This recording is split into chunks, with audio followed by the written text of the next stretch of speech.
అందరికీ నమస్కారం. నేను వివరాలకు పోను, అందరు పత్రికలు చదివే వాళ్ళే. ట్రంప్ విధ్వంసం, ట్రంప్కు తోకగాడు ఉన్నాడు ఒకడు. ట్రంప్ ఒక్కని పనే కాదు ఇది. నేతన్యాహు అనేవాడు ఒకడు ఉన్నాడు. చాలా చిన్న దేశం అది ఇజ్రాయిల్. ఇప్పుడు అమెరికా ప్రజల ప్రశ్న ఏంటంటే, అమెరికా కోసం యుద్ధం జరుగుతుందా, ఇజ్రాయెల్ కోసం యుద్ధం జరుగుతుందా? అమెరికా కోసం జరిగే యుద్ధంలో సరే అమెరికా వాళ్ళకు అలవాటే బలపరుస్తారు. ఇజ్రాయెల్ కోసం జరిగే యుద్ధంలో మేమెందుకు బలి కావాలి అనేది ఇప్పుడు అమెరికాలో ప్రశ్న, చర్చ అదే జరుగుతుంది. ఇప్పుడు దురదృష్టకరమైన విషయం ఏంటంటే భారతదేశం యొక్క పాత్ర. మీకు తెలిసినో తెలియదో, నాకైతే పొద్దున్నే నేను ఇంటికి ఫోన్ చేసే మా మిసేజ్ చెప్పింది, 114 రూపాయలు ఎంతో గ్యాస్ ధర పెరిగిందంట. గ్యాస్ ధర 60 రూపాయలేమో మామూలు ఇంటికి వాడే దాంట్లో, కమర్షియల్ దాంట్లో 114 రూపాయలు ఎంతో. అంటే మన చేతులు, మనం ఏదో పక్కన ఉన్నాంలే అనుకో, చేతులు కాలుతున్నాయి మనకి. ఇప్పుడే మొదలైంది మంట. ఇప్పుడు తర్వాత డీజిల్ పెట్రోల్ ఛార్జెస్ పెరుగుతాయి. అంటే ప్రపంచమంతా సఫర్ అవుతున్నటువంటి పరిస్థితిలో ఉన్నారు ఈరోజు. కానీ భారత ప్రభుత్వం మాట్లాడడంలే. ఎందుకు అంటే నాకు తెలియదు, మరి విజయ్ కుమార్ గారు నాకంటే ఎక్కువ అనుభవం ఉండి లేదా విజ్ఞానం ఉండేటువంటి వ్యక్తి. ఈ పితృదేశము మాతృదేశం అనేది నాకు తెలుసు.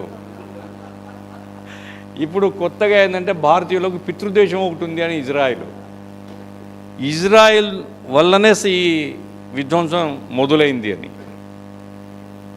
ఇప్పుడు ముస్సోలిని, హిట్లర్ లెట్లో ఇప్పుడు నేతన్యాహు, ట్రంప్లు తయారైనారు. వాళ్ళిద్దరు వ్యక్తులు ఆ రోజు రెండో ప్రపంచ యుద్ధానికి కారకులైనారు. ఇప్పుడు మూడో ప్రపంచ యుద్ధం రావాలని నేనేం కోరడం లేదు. ఇదే పరిస్థితి ఇట్లా కొనసాగితే ఏమేదో చెప్పలేం. ఎందుకంటే పిచ్చోని చేతిలో రాయవాడు ఏ వైపు చూస్తాడో చెప్పలేం. ఇప్పుడు అందరూ భయపడుతుందేమంటే అమెరికా సైన్యం బాగా నష్టపోతుంది.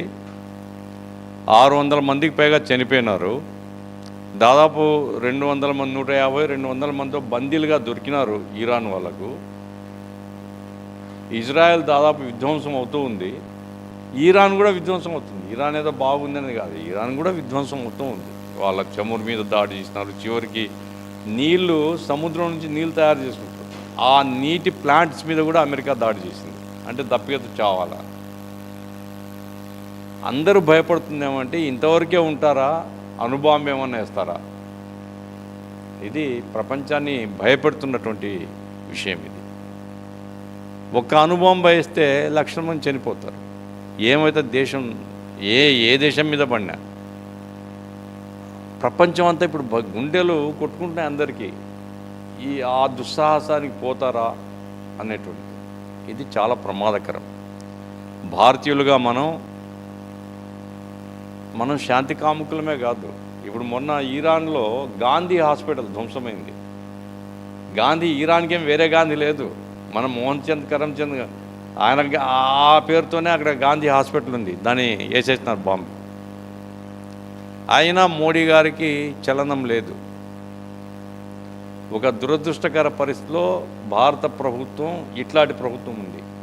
మనం ఏం తీర్మానం చేసినా భారత ప్రభుత్వాన్ని కూడా లాగకపోతే, విమర్శించకపోతే న్యాయం జరగదు. ఎందుకంటే ట్రంప్ను తిట్టుకో ఏమవుతుంది ట్రంప్కు? మన తిట్లే ఆడి వరకు పోవు కదా. నేతన్యాహును ఏం చేసినా ఏమవుతుంది? కాబట్టి భారత ప్రభుత్వం యొక్క పాత్ర చాలా దురదృష్టకరమైనటువంటి పాత్ర. ఒకనాడు అలీన ఉద్యమానికి నాయకత్వం మనం.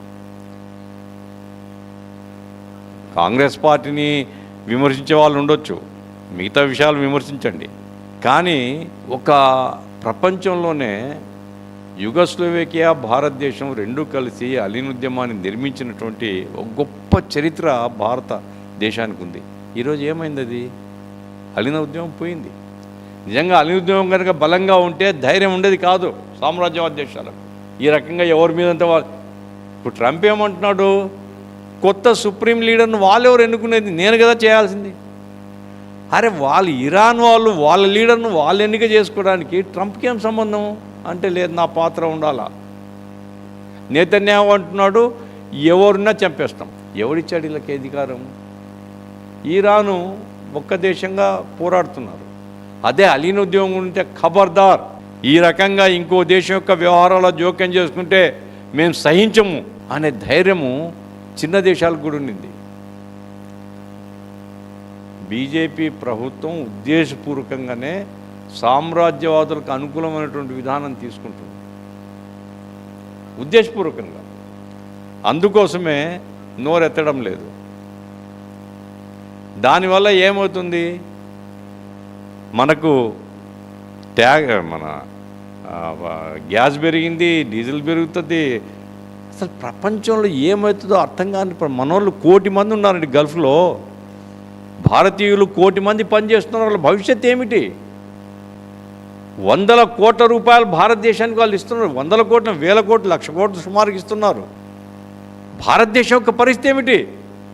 మా ప్రజలు ఇంతమంది ఉన్నారు అక్కడ. ఖబర్దార్, మేము అవసరమైతే మేము రంగంలో దిగుతామనే హెచ్చరిక ఈ పాటికి పోయి ఉండాలా?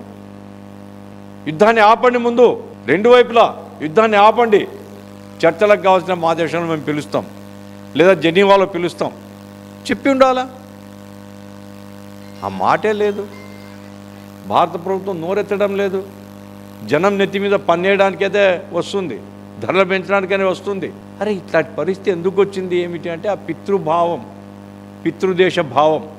ఈ పితృదేశం నేను మొన్న చెప్పాను, నాకైతే పితృదేశం లేదయా, నాకు మాతృదేశం ఉంది. India is my mother country. పితృభావం ఉండే వాళ్ళందరూ మీరు వెళ్ళిపోండి అయినా, ఈ దేశం బాగుపడుతుంది. పితృభావ దేశానికి పోండి మీరు. ఈ దేశంలో మేము మా మాతృదేశాన్ని మేము కాపాడుకుంటాం.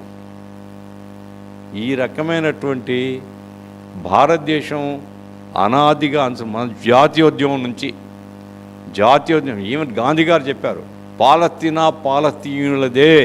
అదే వాదన కనుక మనకుంటే నెతన్యాహు కళ్ళం వేసేవాళ్ళం ఎప్పుడో.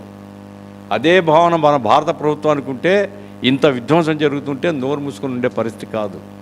అలీన విధానం నుంచి భారత ప్రభుత్వం తొలగిపోయింది. దానివల్ల 140 కోట్ల ప్రజల మీద విపరీతమైన భారాలు పడబోతున్నాయి. నంబర్ 1. నంబర్ 2 ఏమిటి? లక్ష్మణ్ రెడ్డి గారు ఒకటి చెప్పారు, బాంబులు తయారు చేస్తాననే భయాన్ని వ్యాప్తి చేస్తున్నాను.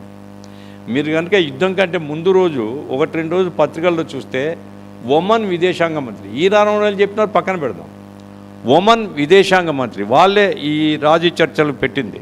అమెరికాకు జెనీవాలో జరిగాయి. 2వ రౌండ్ నాటికి ఒక అంగీకారానికి ఈరాన్ చెప్పింది ఏమిటంటే, మేము యురేనియం ఎన్రిచ్మెంట్ చేయం, యురేనియం శుద్ధి చేస్తున్నారని కదా మేము చేయము, అణుబాంబు తయారు చేస్తున్నామని కదా అణుబాంబు తయారు చేయము. అయితే కండిషన్ ఏమిటి? మా మీద ఆర్థిక ఆంక్షలు ఎత్తేయండి. వాళ్ళ మీద అన్ని ఆంక్షలు ఉన్నాయి. వాళ్ళ ఆయిల్ అమ్ముకోవడానికి లేదు, వాళ్ళు ఏం చేయడానికి లేకుండా ఆర్థిక ఆంక్షలు అవి ఎత్తేస్తే కనుక మేము యురేనియం మేము అణుబాంబు తయారు చేయము, మేము ఎన్రిచ్మెంట్ చేయము, 0% అంగీకరిస్తాము. అదే కనుక కరెక్ట్ అయితే మరి అమెరికాతో చర్చల్లో ఒప్పుకొని ఉండాలి కదా అమెరికా. అది కాదు. అమెరికాకి ఏం కావాలంటే వెనిజులా ఆయిల్ మీద పెత్తనం కావాలా, ఈరాన్ ఆయిల్ మీద పెత్తనం కావాలా, గల్ఫ్ ఆయిల్ మీద పెత్తనం కావాలా. అమెరికా బాగా లోట్లో ఉంది, బడ్జెట్ లేదా ఆర్థిక సంక్షోభం ఉంది. ప్రపంచ సంపదంతా వాళ్ళ చేతుల్లో పెట్టుకుంటే అమెరికా బాగుపడుతుంది. గ్రీన్లాండ్ మీద పోతారు. గ్రీన్లాండ్ మీద ఏమిటంటే రేర్ ఎర్త్ మెటీరియల్స్ ఉన్నాయట, అది కావాలా వానికి. అందుకోసమే ఈ సామ్రాజ్యవాద విస్తరణ భావం ఏదైతే ఉందో గతంలో ప్రపంచమంతా అనుభవించింది. బ్రిటన్కి ఏం పని ఉందండి? ఎందుకు వచ్చాడు మన దేశానికి? దేశాన్ని పరిపాలించాలా, ఈ దేశంలో ఉండే సంపద కొలగొట్టుకుని పోవాలా.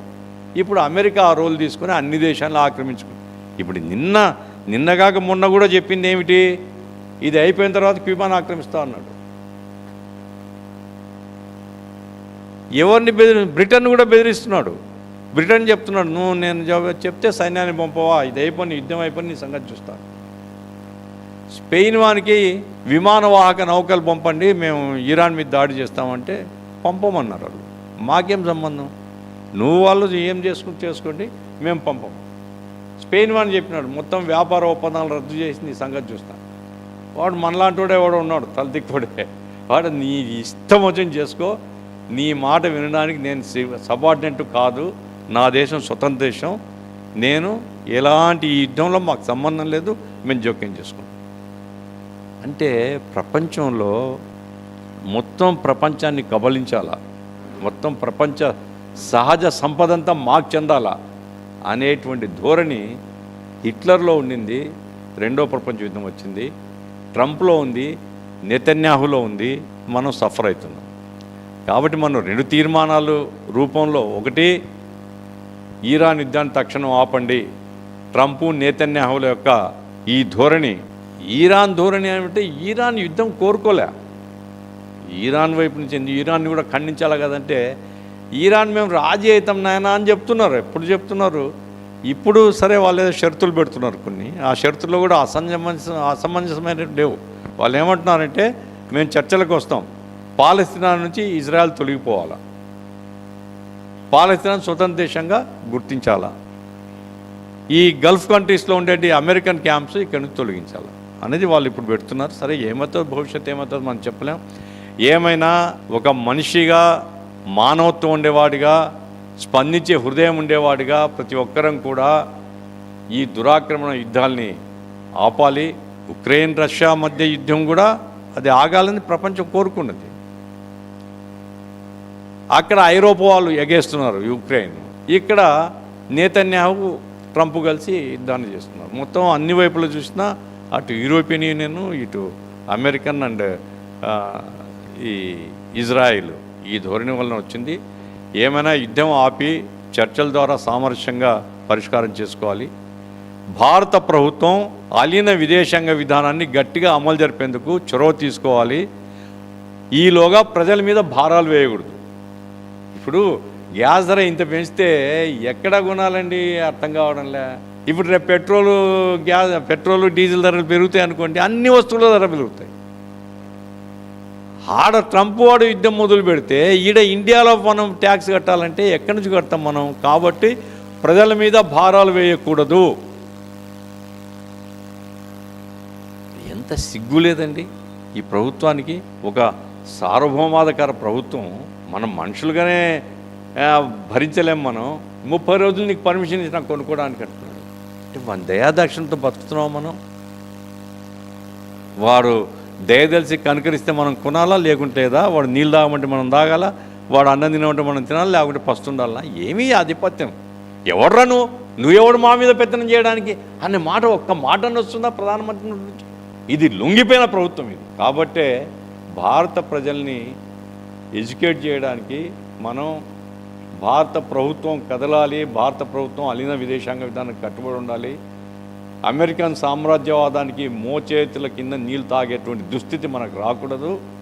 యుద్ధం తక్షణం ఆగాలి అనేటువంటి ఒక క్యాంపెయిన్ చేయాలి. దురదృష్టం ఏంటంటే స్పందించే వాళ్ళు చాలా తక్కువవుతున్నారు.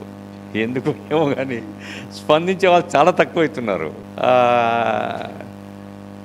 ఇది బాధాకరమైన పరిస్థితి. కానీ మనం చేతనైన మేరకు మనం ప్రారంభించి ఒక క్యాంపెయిన్ రూపంలో చేస్తూ ఉంటే సరే, మన ధర్మాన్ని